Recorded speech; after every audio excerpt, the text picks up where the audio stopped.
नमस्कार। बिहार के हमारे सभी शिक्षिका एवं शिक्षक वृंद हमारी बातों को बहुत ही ध्यान से सुनिए। आप सभी की इच्छा थी कि आपके स्थानांतरण आपके जिले में और आपके प्रखंड और आपके पंचायत के बगल में हो। इसके लिए माननीय मुख्यमंत्री जी और मैंने बैठ करके एक हम लोगों ने बिहार में स्थानांतरण नियमावली बनाई और अब दिनांक 29 जुलाई 2026 से 5 अगस्त 2026 के बीच सभी प्रकार के शिक्षकों के ट्रांसफर हेतु आवेदन लिए जाएंगे और वो आवेदन ई शिक्षा पोर्टल पर लिए जाएंगे। आप सभी को मालूम है कि ई शिक्षा पोर्टल चूंकि उस पर आप जुड़े हैं और उसी के माध्यम से आप अपना आपकी हाजिरी भी बनती है और उसी के माध्यम से आपका सब काम चलता है। तो विभाग ने एक बहुत ही पारदर्शी व्यवस्था आपके लिए लागू की है। तो भूलिएगा नहीं, जिनको भी ऐच्छिक ट्रांसफर की आवश्यकता हो वो कल यानी 29 जुलाई 2026 से 5 अगस्त 2026 के बीच पोर्टल खुले रहेंगे और आप अपना आवेदन करिए। और आपको न किसी को फोन करने की जरूरत है, न पैनिक होने की जरूरत है। आप सबका ट्रांसफर उसी एक सप्ताह के आवेदन के आधार पर किए जाएंगे। ध्यान रखिएगा, पहले के सारे आवेदन निष्प्रभावी माने जाएंगे। अब आपको नया आवेदन करना होगा।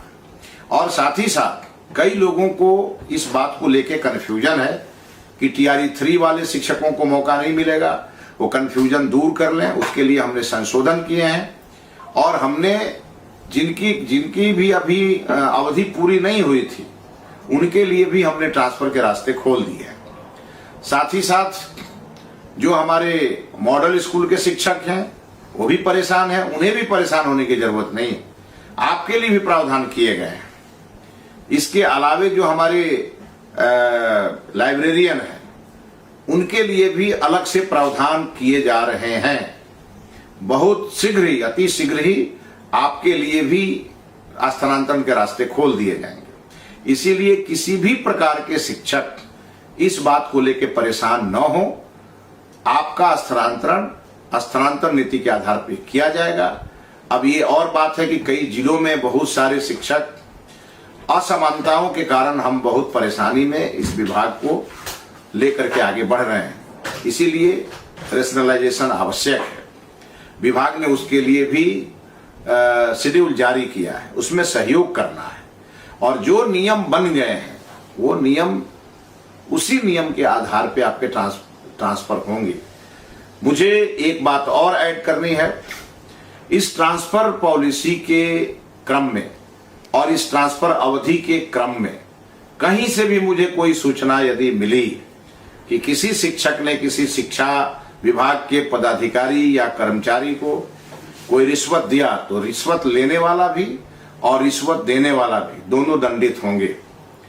एक बात ध्यान रखिएगा, पूरी पारदर्शिता के साथ हमने अपने सभी शिक्षकों की ट्रांसफर को लेकर के जो सुझाव थे उसे माना है। हम आपके लिए लगातार काम कर रहे हैं। धैर्य बना करके रखें और भी आपके जो समस्याएं होंगे उसका भी समय समय पर हम निष्पादन करेंगे। लेकिन ध्यान रहे, आपका मन केवल विद्यालय में रहे और हमारे छात्रों के उन्नति प्रगति में रहे, क्वालिटी एजुकेशन में रहे। बहुत बहुत धन्यवाद।